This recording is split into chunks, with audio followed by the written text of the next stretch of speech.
Selamat siang Tribuners, saat ini Anda menyaksikan berita selebritas bersama dengan saya Mutiara. Kami akan menyajikan informasi terupdate dan menarik seputar selebritas tanah air untuk Anda. Dan inilah berita selebritas selengkapnya.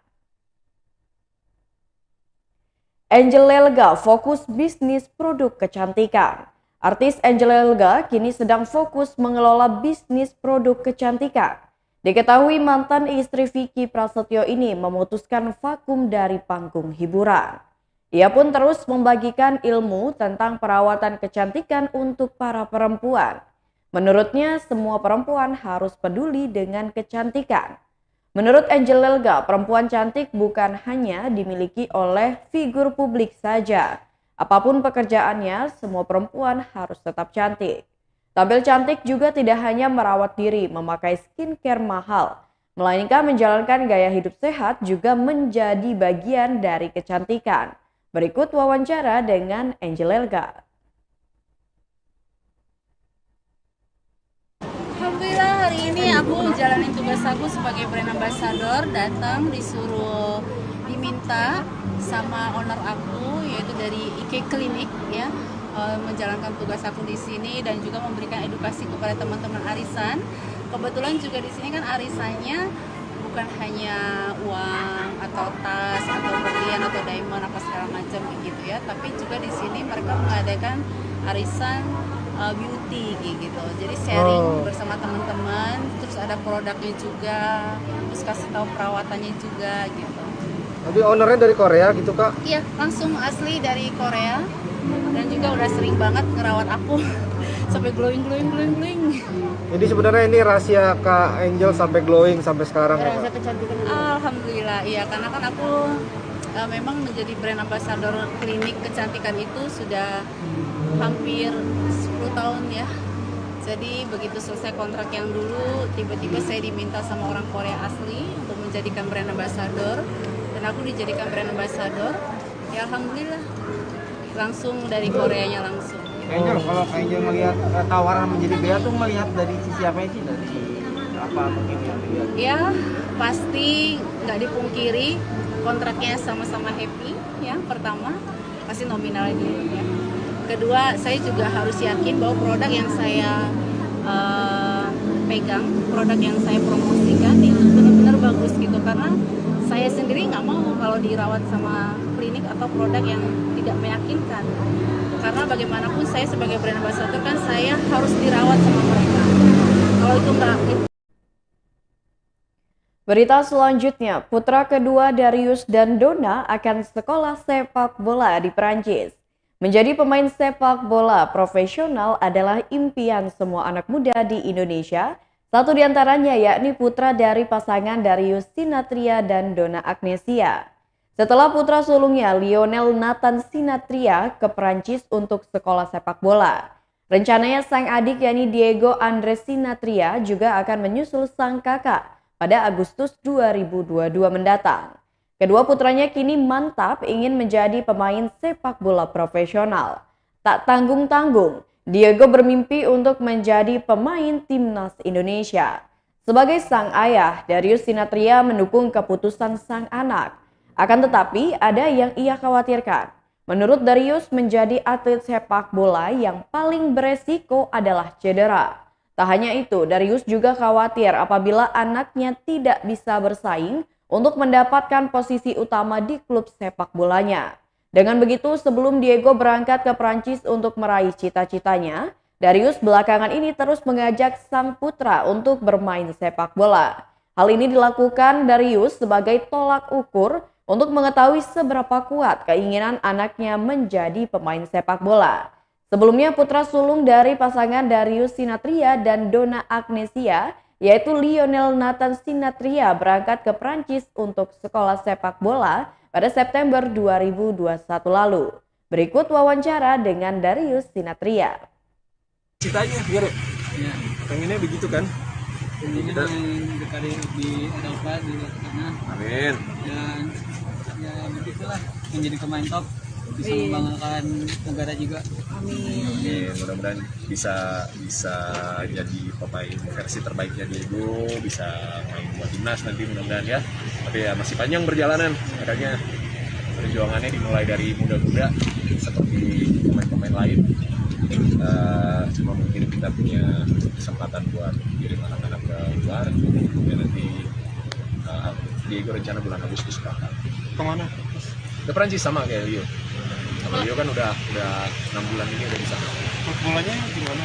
Atau di daerah mana? Di Perancis di kotanya namanya Evian. Melepas kedua anak mungkin untuk sekolah di luar sebagai orang tua. Iya, berat pasti, anaknya juga berat pasti. Cuma ya itu pilihan kan, itu pilihan dan anaknya juga mau. Bahkan Diego juga kemarin mungkin sebelum Desember mungkin masih ragu gitu kan, kapan mau berangkat, karena memang masih muda banget. Tahun ini baru 13 gitu ya. Tapi setelah kemarin lihat fasilitasnya, lihat gimana kakaknya berinteraksi sama teman-temannya, dia ada punya keyakinan lebih lah untuk berangkat tahun ini dan berjuang. Ada kekhawatiran nggak sih Mas sebagai orang tua mungkin seperti apa? Pastilah, pasti tiap orang tua pasti punya kekhawatiran sama anak-anaknya, apalagi namanya atlet ya, dan sepak bola juga ada risiko cedera gitu ya, risiko mereka dalam persaingan dengan pemain-pemain lain gitu kan. Ada jutaan anak yang punya mimpi yang sama kan, jadi elite players ya, dedikasi yang sangat tinggi. Tapi ya Berita selanjutnya, Eva Belissima ungkap fakta suami baru Rohima. Eva Belissima membeberkan sosok suami bule Rohima yakni Zeki Bayrak Iskandar. Pedangdut tersebut mengungkapkan jika Zeki adalah seorang duda 2 anak yang memiliki beberapa usaha di Turki. Selain itu, Eva menambahkan jika Zeki digadang-gadang memiliki rumah di kawasan perkotaan dan di perkebunan. Rohimah dan Zeki saat ini tengah menempati rumah yang berada di kawasan perkebunan. Selain itu, keduanya, anak Zeki nyatanya juga telah berkomunikasi dengan anak-anak dari Rohimah yang berada di Indonesia melalui virtual. Komunikasi tersebut dilakukan sebagai perkenalan kali pertama keduanya. Sebagai informasi, mantan istri pelawak Kiwil, yakni Rohimah Ali, melalui akun Instagramnya, membagikan potret dengan suami barunya bernama Zeki Bayrak Iskandar. Ia mengaku jika pernikahannya telah sah menurut agama dan kedua negara, yaitu Indonesia dan Turki pada 24 Februari 2022 lalu. Rohimah telah resmi menikah dengan suami bulenya Zeki Bayrak Iskandar di Turki. Tak butuh waktu lama. Bagi mantan istri pelawak Kiwil itu, dari awal perkenalan hingga akhirnya, Zeki ucap ijab kabul tanda sah menikah. Awal perkenalan Rohimah dan Zeki dari temannya. Kebetulan di waktu yang bersamaan, Zeki juga tengah mencari pasangan hidup hingga akhirnya memutuskan untuk ke jenjang pernikahan. Bahkan keduanya harus menjalin hubungan jarak jauh untuk berkomunikasi secara virtual. Dalam rentan jarak yang memisahkan, Zeki dan Rohimah hanya butuh waktu 2 bulan hingga akhirnya menuju ke jenjang pernikahan. Berikut wawancara dengan Eva Belissima. Dia dikenalin sama kawannya. Dinda ini selalu bantuin Bunda untuk pengurusan ya nak ya. Dinda ikutin Bunda untuk urus surat menyurat segala macam. Dan awalnya saya memang tidak dikasih tahu karena dia mau surprise juga sama saya. Tapi kan Bunda nggak bisa lama-lama nutupin ini rahasia ini. Jadi akhirnya saya kasih tahu saya gitu. Saya sempat shock juga dan bahagia, terharu, nangis gitu. Akhirnya dibilang dalam proses itu kan kurang lebih 1 bulan lebih 2 bulan, perkenalan kayak ta'aruf lah, karena kan jauh ya, Indonesia Turki itu jauh dan cuma lewat virtual gitu, ta'aruf kan lewat virtual komunikasi. Dan suami Bunda ini memberikan kepastian, keseriusan dan komitmen, sehingga Bunda ngerasa ini benar-benar deh gitu. Bunda juga cerita sama anak-anak, kasih tahu anak satu-satu, minta restu anak-anak dan minta restu orang tua. Bunda juga masih ada orang tua. Akhirnya sering video call, komunikasi dan semua berjalan, alhamdulillah semua berjalan lancar. Dan Bunda memang nggak mau kasih tahu untuk siapa-siapa. Dan saya bilang, Eva jangan juga siapa-siapa. Dan anak-anak juga diminta untuk tidak memberitakan atau memberitahu siapa-siapa, karena memang kita intern kita aja yang tahu. Sampai Bunda sampai ke sana dan sampai Bunda menikah barulah kita publish ya nak ya, kayak gitu kan. Kemarin sih protes kan itu doang pas di bandara. Iya, cuma di bandara doang Cuma di itu. bandara. Tapi kan bukan pernikahan ya, ya belum. Tapi kita udah tahu. Kita udah tahu 2-3 minggu sebelumnya kita udah tahu Bunda akan menikah, lagi ada pengurusan segala macam. Bahkan Linda yang bolak-balik pergi sama sini antar Bunda. Berita selanjutnya, artis senior Jamal Mirdad terlibat kasus dugaan penipuan dan penggelapan. Aktor senior Jamal Mirdad dilaporkan ke Polda Metro Jaya oleh Firdaus Nuzula atas dugaan kasus penipuan dan penggelapan. Dalam kesempatan tersebut, Kombes Pol Endra Zulpan juga membeberkan kronologi kasus yang menyeret mantan suami Lydia Kando tersebut. Rumah milik Jamal Mirdad seharga 490 juta rupiah tersebut bertempat di Sawangan, Depok dengan luas 150 meter. Diketahui Firdaus sudah melakukan pelunasan pada 31 Maret 2015, tetapi hingga saat ini Jamal Mirdad tidak memberikan sertifikat rumahnya. Melalui kuasa hukumnya, Firdaus sudah melakukan somasi kepada Jamal Mirdad. Tetapi tidak ada respon sehingga mengalami kesulitan dalam berkomunikasi dengan Jamal Mirdad. Merasa dirugikan, akhirnya Firdaus melaporkan Jamal Mirdad ke Polda Metro Jaya. Jamal Mirdad dilaporkan atas pasal 378 KUHP dan atau pasal 372 KUHP terkait tindak pidana penipuan dan atau penggelapan. Seperti yang diberitakan Tribun News sebelumnya, kuasa hukum Firdaus Nuzula yakni Mustoli Siriaj mengaku kliennya merasa khawatir karena terancam kena gusur. Hal ini dikarenakan Jamal Mirdad belum memberikan surat asli hak kepemilikan tanah kepada Firdaus. Berikut wawancara dengan kuasa hukum pelapor. Public figure itu kan kita yakin ya. Yang saya yakin Keyakinan itu ya Bang? Jadi public figure dan waktu itu kan sebagai pejabat negara tentu saja pasti wah secure nih gitu ya. Artinya secara legalitas juga aman gitu.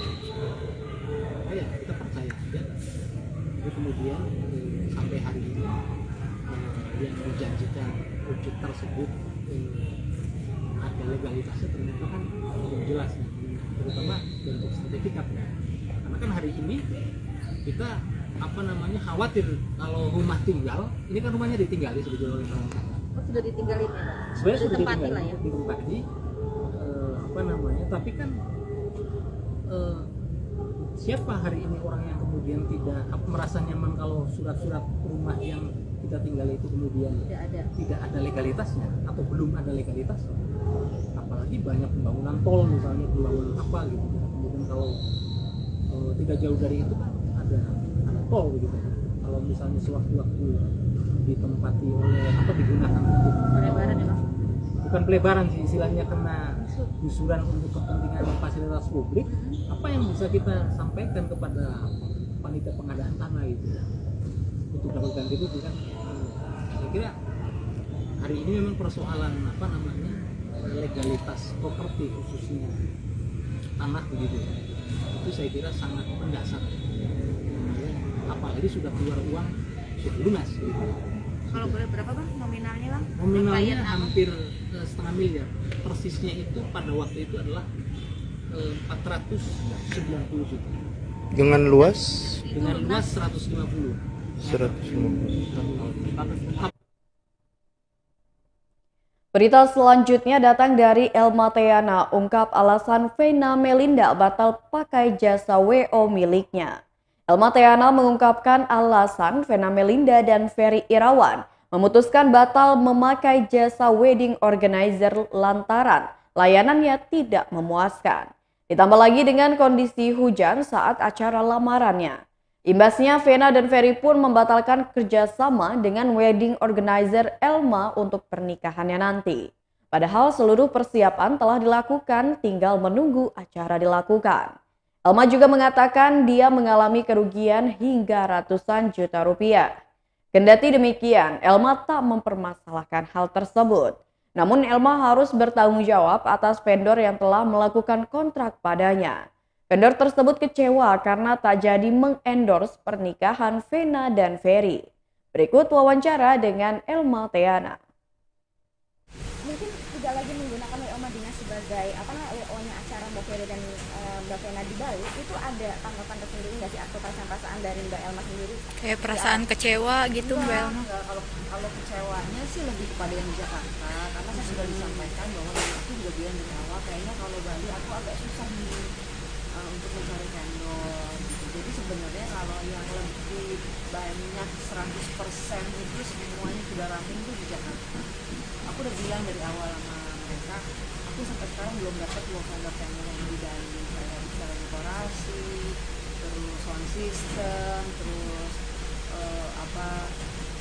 catering, terus apa gitu kan, karena kan tempatnya agak jauh ya, tempatnya itu 2,5 jam dari Bali ke arah Mangkunegaran, jadi cukup jauh gitu. Aku udah usaha nyari-nyari, tapi memang masih belum ada yang mau untuk bekerja sama dengan kita pada saat itu. Jadi akhirnya pas dari bilang ya udah mah aku ngurus sendiri aja deh gitu kan, sederhana aja, keluarga aja sama temen-temen. Oh gitu ya, bareng ya udah gitu. Alhamdulillah banget jadinya kan akhirnya kalau memang saya bisa ngerjain sendiri. Tapi katanya ada juga yang bilang. Baiklah Tribuners, itulah berita selebritas bersama dengan saya Mutiara. Selamat siang dan sampai jumpa.